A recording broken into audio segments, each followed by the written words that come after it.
സമസ്ത കേരള ജമീയത്തുൽമയുടെ പ്രഗത്ഭരായ ആലിമീങ്ങൾ അഹമ്മദ് കോയ ശാലിയാത്തി നവറല്ലാഹു മർഖദഹു, ശംസുൽ ഉലമ ഖുതുബി മുഹമ്മദ് മുസ്ലിയാർ നവറല്ലാഹു മർഖദഹു, താഴക്കോട് കുഞ്ഞലവി മുസ്ലിയാർ നവറല്ലാഹു മർഖദഹു, അങ്ങനെ പാനായിക്കുളം നവറല്ലാഹു മർഖദഹു തുടങ്ങി KK സദഖത്തുള്ള മുസ്ലിയാർ അടക്കം വലിയ വലിയ ആലിമീങ്ങൾ അത്തരത്തിൽ ഈ ഭിന്നിപ്പുണ്ടാക്കുന്ന കക്ഷികൾ അവർ പിഴച്ചവരാണെന്ന് പ്രഖ്യാപിച്ച് അവരോട് പെരുമാറേണ്ടത് എങ്ങനെയാണ് എന്ന് മുസ്ലിം ഉമ്മത്തിന് 1953 കാലത്ത് പെരിന്തൽമണ്ണയിൽ വെച്ച് ഫത്വ കൊടുത്ത് പഠിപ്പിച്ചു.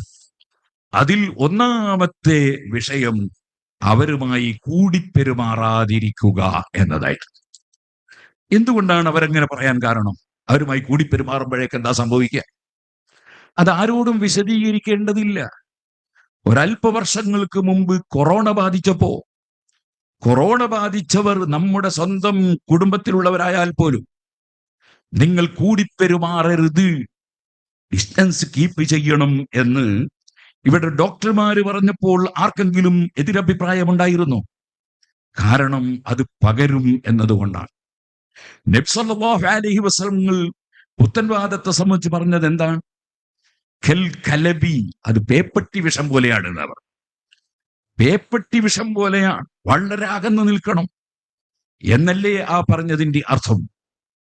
അത് പഠിപ്പിച്ച നബി സല്ലല്ലാഹു അലൈഹി വസല്ലം തങ്ങളുടെ സ്വഹാബത്തും അയിമ്മത്തും ഇമാം ഗസാലി റളിയല്ലാഹു അൻഹു മുസ്തസ്ഫയിൽ പറഞ്ഞു, അതെ, ഇത്തിഫാഖി സലഫിൽ ഉമ്മ, ഈ ഉമ്മത്തിലെ മുൻഗാമികൾക്ക് തർക്കമില്ലാത്തൊരു കാര്യമാണ്. ചിലപ്പോ ചില വിഷയങ്ങളിൽ വീക്ഷണ വ്യത്യാസം ഉണ്ടാവുമല്ലോ.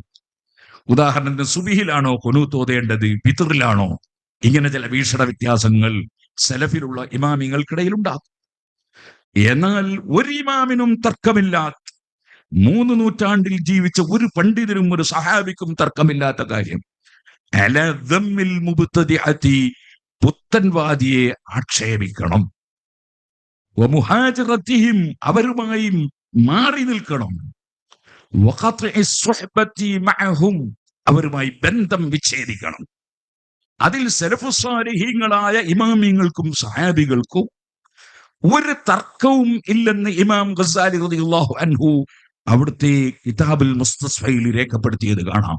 ഇനി 1000 പണ്ഡിതന്മാർ ആ വിഷയം പറഞ്ഞതുണ്ട് എന്ന് എല്ലാ ആലിമീങ്ങൾക്കും അറിയാമല്ലോ.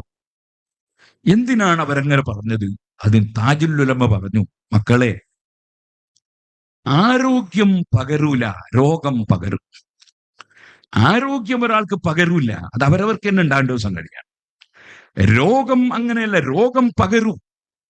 ഇതൊരു വലിയ പകർച്ചവ്യാധിയാണ്. ആ പകർച്ചവ്യാധിയുമായുള്ള ബന്ധം ഉണ്ടായാൽ ആ രോഗം പകരാൻ വളരെ സാധ്യതയുണ്ട്. അതുകൊണ്ടാണ് സർവ്വ ഇമാമിയങ്ങളും തർക്കമില്ലാതെ അത് പഠിപ്പിച്ചത്.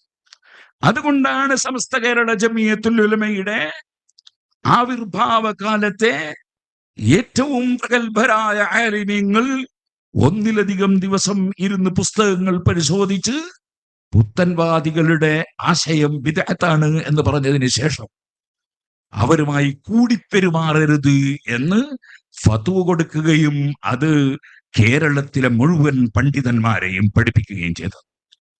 എന്തുകൊണ്ട്? ഈ രോഗം പകരരുത് എന്നതുകൊണ്ടാണ്. സുഹൃത്തുക്കളെ, എന്തുകൊണ്ട് ഈ രോഗം ഈമാൻ